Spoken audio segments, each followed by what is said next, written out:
Hello students, स्वागत है आपका फिजिक्स विथ इलेक्ट्रॉनिक्स पाठशाला में।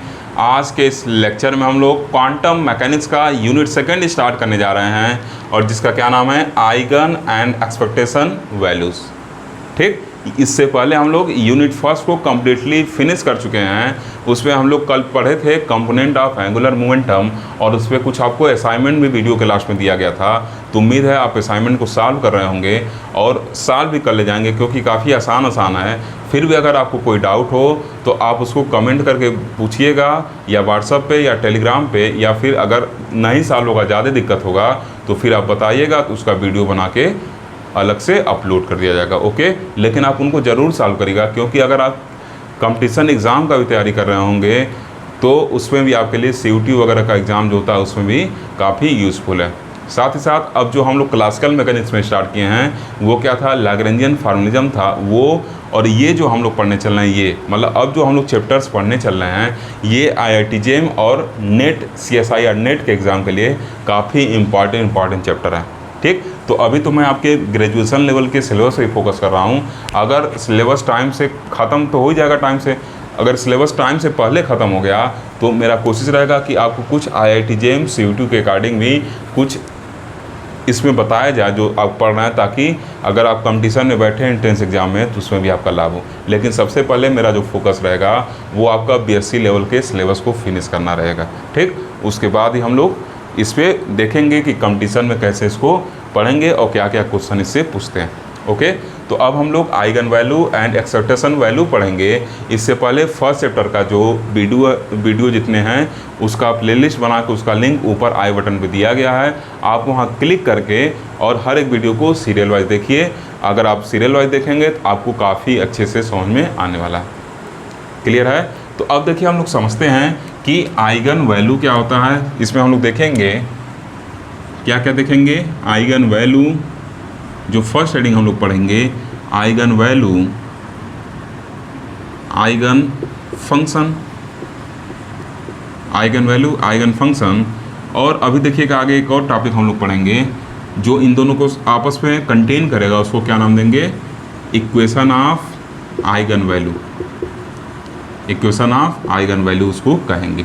ठीक, तो ये सब चीज़ें पढ़ेंगे। तो देखिए अगर हम इसको समझने से पहले एक छोटा सा वेव फंक्शन के बारे में जानकारी ले लेते हैं। वेव फंक्शन जो चूँकि आपके सिलेबस में थर्ड चैप्टर में है, लेकिन उसको हमको यहाँ पे यूज करना पड़ेगा, उससे हम यहाँ बच नहीं सकते हैं, इस वजह से थोड़ा सा उसकी जानकारी ले लेते हैं। तो देखिए आप वेव पार्ट की डुअलिटी पढ़ चुके हैं, किसमें, फोर्थ सेमेस्टर में वेव पार्ट की डुअलिटी पढ़ चुके हैं कि क्या, जैसे मान लीजिए इलेक्ट्रॉन है तो डुअल नेचर शो करेगा, एक वेव नेचर एक पार्टिकल नेचर। ठीक, तो ऐसे ही क्या है आगे चैप्टर हम लोग पढ़ेंगे कि अगर मान लीजिए कोई पार्टिकल मूव कर रहा है, जैसे मान लीजिए मार्कर ही मूव कर रहा है, तो ये क्लासिकल क्वांटम मैकेनिक्स में बताया गया था कि क्या है, इस पार्टिकल के साथ क्या होंगी, ग्रुप ऑफ वेव एसोसिएटेड होंगी। मतलब ये अगर मान लीजिए मूव कर रहा है ये पार्टिकल, तो इसके साथ क्या होगा, एक वेव एसोसिएटेड होगा। ठीक, और इसके साथ क्या होगा, वेव एसोसिएटेड होगा, और इसी को हम क्या कहते हैं, मैटर वेव कहते हैं। ठीक, डिटेल में हम लोग नेक्स्ट चैप्टर इसको पढ़ेंगे। ठीक, यहाँ पे बस चूँकि वेव फंक्शन यूज करना है इस वक्त बता रहे हैं। ठीक, तो वेव फंक्शन हम यूज करेंगे यहाँ पे, तो उसके लिए थोड़ा सा इंट्रोडक्शन दे रहे हैं कि अगर कोई पार्टिकल मूव कर रहा है तो उसके साथ क्या होता है, एक वेव एसोसिएटेड होता है और उसको क्या कहते हैं, मैटर वेव। जैसे मार्कर मूव कर रहा है तो क्या होगा, इसके साथ एक वेव एसोसिएटेड होगा, ऐसा क्वांटम मैकेनिक्स का कहना है, तो उसको क्या कहते हैं, हम मैटर वेव कहते हैं।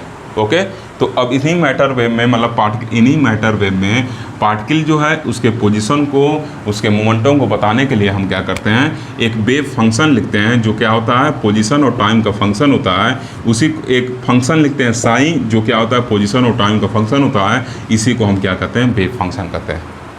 ठीक, और इससे ज़्यादा हम डिटेल में अगले चैप्टर में पढ़ेंगे। फिर से रिपीट कर रहे हैं, देखिए क्वांटम मैकेनिज्म में क्या है, अगर एक पार्टिकल मूव कर रहा है, मान लेते हैं कि एक पार्टिकल यहाँ पे मूव कर रहा है, इसके साथ क्या होगा, वेव एसोसिएट होता है, इसके साथ वेव संलग्न होता है, और वो क्या होता है, वेव कहिए चाहे ग्रुप ऑफ वेव आप कहें तो और बेटर है। ठीक, तो ये क्या होता है, वेव एसोसिएट होता है, इसी वेव को मैटर वेव कहते हैं। ठीक, अब हमको पार्टिकल के पोजीशन को बताना है, पार्टिकल के मोमेंटम बताना है, तो इसके लिए क्या करते हैं, एक फंक्शन लिखते हैं जिसको क्या कहते हैं, साई बाबा से लिखते हैं। तो साई बाबा किसके फंक्शन होते हैं, यक्स और टी के फंक्शन होते हैं।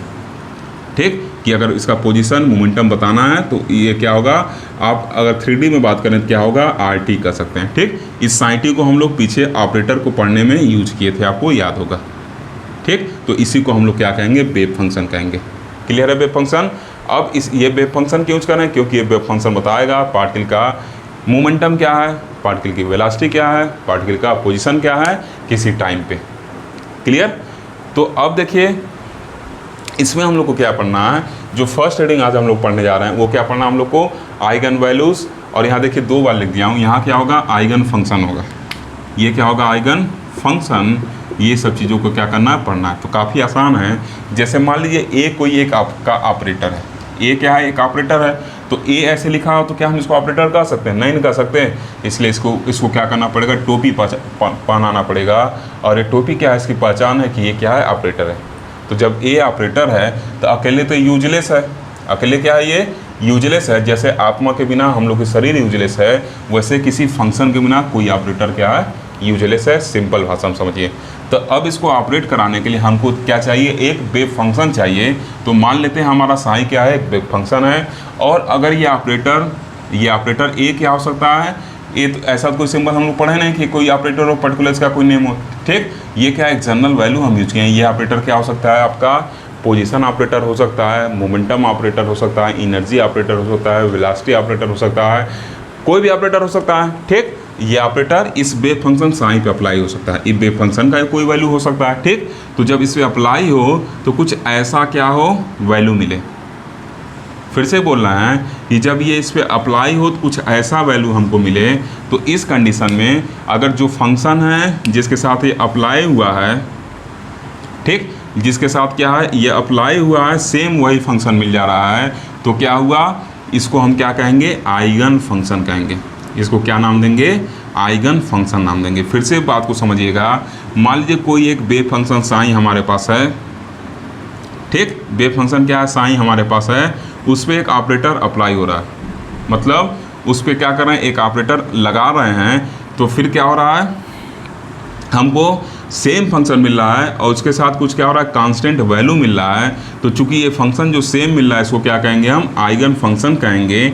और ये जो इसके साथ कांस्टेंट मिलेगा इसको हम क्या कहेंगे, आइगन वैल्यू कहेंगे। इसको क्या कहेंगे, आइगन वैल्यू कहेंगे। ठीक, चाहे इसको आइगन फंक्शन कर दिए इस साइन को, चाहे इस साइन को। क्लियर है। ठीक, तो अब देखिए ये चीज़ हमको क्या हुआ, मिला। समझ में आया बात, ये हमको क्या मिला, एक आइगन फंक्शन और आइगन वैल्यू क्या हो गया, मिल गया। क्लियर है। तो इसको क्या कहेंगे, जो ये कांस्टेंट आएगा ये पॉजिटिव वैल्यू भी हो सकता है, नेगेटिव वैल्यू भी हो सकता है, इसको आइगन वैल्यू कहेंगे। और जो सेम वेव फंक्शन मिल रहा है, सेम वेव फंक्शन मिल रहा है, इसलिए उसको आइगन फंक्शन कहेंगे। अगर ये सेम फंक्शन नहीं मिलेगा तो इसको आइगन फंक्शन हम नहीं कहेंगे। क्लियर है। मान लीजिए जैसे साइन एक्स है, ठीक, उस पर कोई ऑपरेटर लगा रहे हैं, यहाँ पर साइन एक्स ही मिल जा रहा है, सेम फंक्शन, तो उसको आइगन फंक्शन कहेंगे। लेकिन मान लीजिए साइन एक्स है, उस पर कोई ऑपरेटर, जैसे मान लीजिए डिफरेंशियल ऑपरेटर साइन एक्स के ऊपर लगा रहे हैं तो कास एक्स मिलेगा, तो इसका मतलब क्या है, वो आइगन फंक्शन नहीं है। इस तरह समझिए आप चीज़ों को, इसका मतलब वो क्या है, आइगन फंक्शन नहीं है। क्लियर। अब इसको हम कुछ मैथमेटिकल एग्जाम्पल समझने का कोशिश करते हैं। ओके, तो देखिए इसको मैथमेटिकल एग्जांपल समझने की कोशिश करेंगे। और एक चीज़ और देख लीजिए, ये इक्वेशन ऑफ आइगन वैल्यू लिखे हैं, तो जो ये इक्वेशन बनता है इसी को क्या कहते हैं, इक्वेशन ऑफ आइगन वैल्यू कहते हैं। इसी क्या कहते हैं, इक्वेशन ऑफ आइगन वैल्यू कहते हैं। ठीक, अच्छे से आप इन सब चीज़ों को समझते हुए चलिएगा, क्योंकि IIT JEM CUT या जो भी MSc इंट्रेंस एग्जाम अगर आप देंगे तो उसमें इनसे अच्छा खासा क्वेश्चन पूछा जाता है। ठीक, क्वांटम मैकेनिक्स का अच्छा खासा रोल होता है IIT JEM के एग्ज़ाम में भी। तो ये सब चीज़ें आप अच्छे से समझते हुए चलिएगा। ठीक, मैं पहले भी कहा हूँ और अभी भी कह रहा हूँ, अगर सिलेबस टाइम से फिनिश कर दिया, टाइम से फिनिश तो करूँगा ही क्योंकि जिम्मेदारी है टाइम से फिनिश करना, तो अगर टाइम बचेगा तो कंपटीशन पॉइंट ऑफ व्यू से भी आपको कुछ चीज़ें बताई जाएंगी। तो देखिए अब यहाँ पे हम लोग समझते हैं इसको।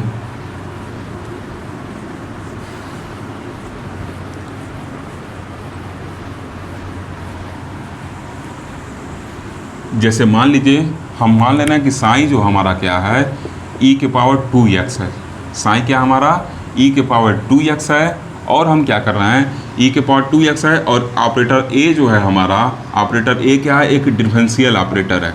ऑपरेटर a क्या है, एक डिफरेंशियल ऑपरेटर है। तो जाहिर सी बात है जब इसको लगाएंगे ए ऑपरेटर साइन पे ऑपरेट होगा तो मतलब इसका मतलब क्या है, डी बाई डी एक्स इस पे ऑपरेट होगा, ई के पावर 2x पे ऑपरेट होगा। ठीक, तो आपको पता है कि e के पावर 2x पे जब ये ऑपरेट होगा तो e के पावर कुछ भी रहे उसको साफ साफ लिख दिया जाता है, e के पावर कुछ भी रहे उसको लिख देते हैं। अब पावर में जो आपका वैल्यू दिया गया उसको हम क्या करेंगे, डिफरेंशिएट करने की कोशिश करेंगे। तो e के पावर 2x था, e के पावर 2x लिख दिया। अब 2x का जब डिफरेंशिएशन करेंगे तो क्या हो जाएगा, यहाँ पे 2 बचेगा।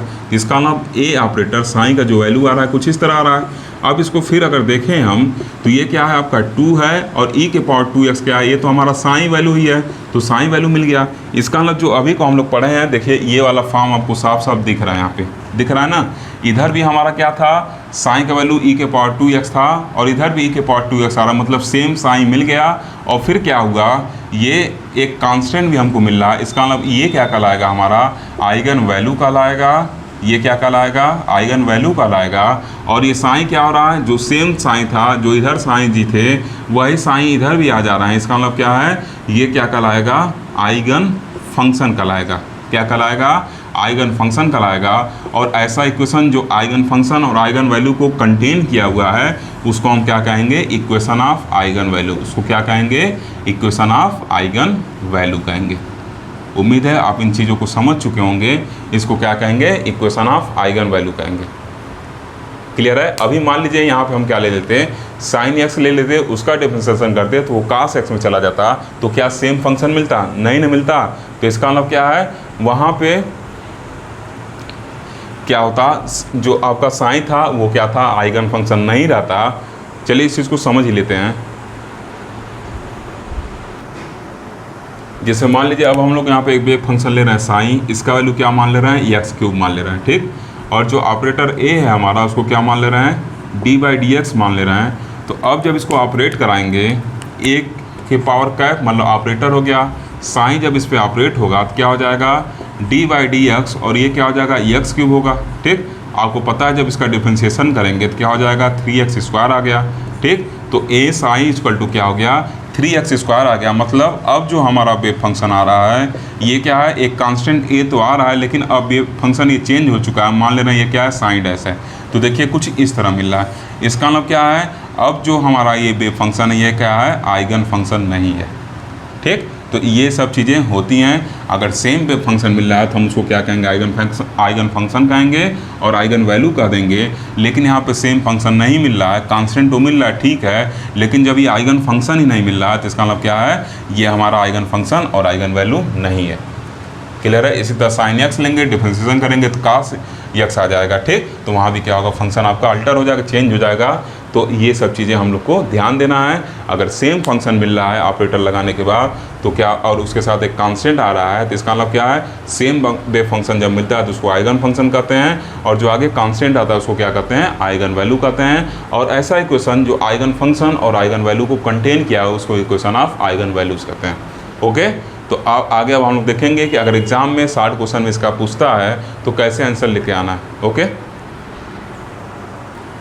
ओके स्टूडेंट, तो देखिए अब अगर मान लीजिए एग्जाम में पूछ देता है 60 आंसर में तो क्या लिखेंगे, तो लिखेंगे कि if an operator A, cap लगा दिए हैं, अंडरस्टूड ऑपरेटर है, एक्स या उसे क्या कहेंगे, or operate on a well defined function. यहाँ देखिए फंक्शन छूटा हुआ है, इसको लिख लीजिएगा, well defined function, well defined function psi. ठीक, अब ये वेल डिफाइन का मतलब क्या है, इसको जब हम लोग अगला चैप्टर पढ़ेंगे तो उसमें समझेंगे कि वेल डिफाइन का मतलब क्या है। ठीक, यहाँ बस अपने दिमाग में इसको रखिएगा कि ये वेल डिफाइन होगा, क्योंकि इसके डिटेल में जाएंगे तो बहुत टाइम लगेगा। ठीक, हमको बस साइन को यूज करना है। ठीक, इस वजह से हम ये चीज़ लिख दिए हैं कि वेल डिफाइन। ठीक, नेक्स्ट चैप्टर में ये सब चीज़ें डिटेल में हैं। तो अब देखिए आप खुद सोचिए सिलेबस कैसा डिज़ाइन किया गया। वास्तव में हम लोग को पहले 3rd चैप्टर पढ़ना चाहिए था, उसके बाद ऑपरेटर वगैरह और ये सब पढ़ना चाहिए था, लेकिन सिलेबस ऐसा डिज़ाइन है कि थोड़ा बहुत दिक्कत होगा। Well defined function psi and the result is same wave function psi multiplied by a constant A, then this function psi is called eigen function and the constant A is called corresponding eigen value. मतलब अगर कोई operator ए है वो क्या हो रहा है, किसी एक वेल डिफाइंड फंक्शन साइन पर ऑपरेट हो रहा है, तो अगर उसके साथ ऑपरेट होने के बाद क्या हो रहा है, सेम वेव फंक्शन साइन मिल रहा है और उसके साथ कोई कांस्टेंट ए आ रहा है मल्टीप्लाई होके, तो वो फंक्शन क्या कहलाएगा, आइगन फंक्शन कहलाएगा। और जो कांस्टेंट ए कहलाएगा वो क्या कहलाएगा, आपका आइगन वैल्यू कहलाएगा। ठीक, अब इसको आप मैथमेटिकली लिख सकते हैं that is if operator A is operated on psi और रिजल्ट क्या मिल रहा है, ए साइन मिल रहा है, तो इस कंडीशन में क्या कहेंगे, ये जो ए को कहेंगे क्या कहेंगे, आइगन वैल्यू कहेंगे। इसको क्या कहेंगे, आइगन वैल्यू कहेंगे। और ये क्या कहलाएगा, आपका आइगन फंक्शन कहलाएगा। ठीक, ये चीज़ें हम लोग को समझना था। ठीक, और अगर आपको मान लीजिए एग्जाम्पल लिखना हो तो फॉर एग्जाम्पल करके आप कोई भी लिख दीजिएगा। ठीक, आप इसको लिख लीजिएगा। क्या लिख लेंगे आप, ए ऑपरेटर मान लीजिएगा एक differential operator D by D x, और यहाँ मान लीजिएगा कि जो साइन है आपका उसको साइन एक्स मतलब एक्स का फंक्शन है और वो क्या है, ई के पावर -5x कर लीजिएगा। ठीक, तो जब आप इसको सॉल्व करेंगे इसके नीचे क्या लिखना है, तो क्या लिखेंगे यहाँ पे, ए को साइन पे ऑपरेट कराएंगे। ठीक, इसके नीचे आप लिखिएगा, चूँकि जगह कम है इस वजह से मैं इसको यहाँ पे लिख रहा हूँ। तो ए जब इस पर ऑपरेट होगा, ए साइन, तो क्या हो जाएगा, ऑपरेटर ए का वैल्यू क्या है, डिफरेंशियल ऑपरेटर है तो डी बाई डी एक्स, और साइन का वैल्यू क्या हो जाएगा, ई के पावर -5x। अब जब ये ऑपरेट होगा तो ई के पावर कुछ भी रहा है उसको एज इट इज लिख लेते हैं और आगे क्या लिखते हैं, -5 लिखते हैं। ठीक, तो अब देखिए ये -5 लिख लेंगे, ये इधर ए ऑपरेटर साइन है ही। अब ई के पावर -5x को क्या लिखेंगे, ई के पावर जो -5x है वो साइन x है, तो इसका मतलब क्या हो गया, ए साइन, आप चाहिए तो इधर भी x लिख सकते हैं। ठीक, तो इधर क्या हो गया, -5 और साइन x हो गया। तो देखिए इसका मतलब क्या है, सेम वेव फंक्शन मिल जा रहा है ऑपरेटर को ए को अप्लाई करने के बाद, और एक कांस्टेंट मिल रहा है। इसका मतलब ये क्या हो गया, आपका आइगन वैल्यू हो जाएगा। तो लिख दीजिएगा हियर आइगन वैल्यू जो होगा क्या होगा, -5, और साइन x क्या है, आपका आइगन फंक्शन है। ये क्या है, आपका आइगन फंक्शन है। क्लियर, तो ये सब चीज़ें क्या हैं, आपको नोट्स में लिख लेना है। तो आज के लेक्चर में बस इतना ही।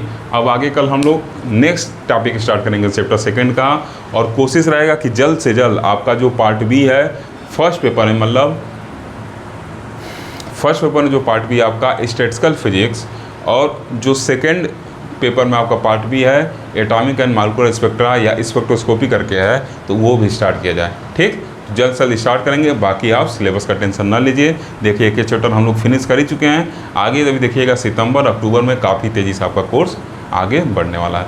अगर आपको वीडियो अच्छा लगता हो तो आप वीडियो को लाइक करिए, चैनल को अगर आपने अभी तक सब्सक्राइब नहीं किया तो चैनल को सब्सक्राइब करिए, ताकि कोई भी वीडियो हो तो कोई भी लेटेस्ट से लेटेस्ट वीडियो हो तो उसका इन्फॉर्मेशन आपके पास जल्दी से जल्दी जाए। बेल आइकन भी प्रेस करिए और अपने दोस्तों तक ज़्यादा से ज़्यादा शेयर करिए और अपना वैल्यूएबल फीडबैक दीजिए। Thank you for watching.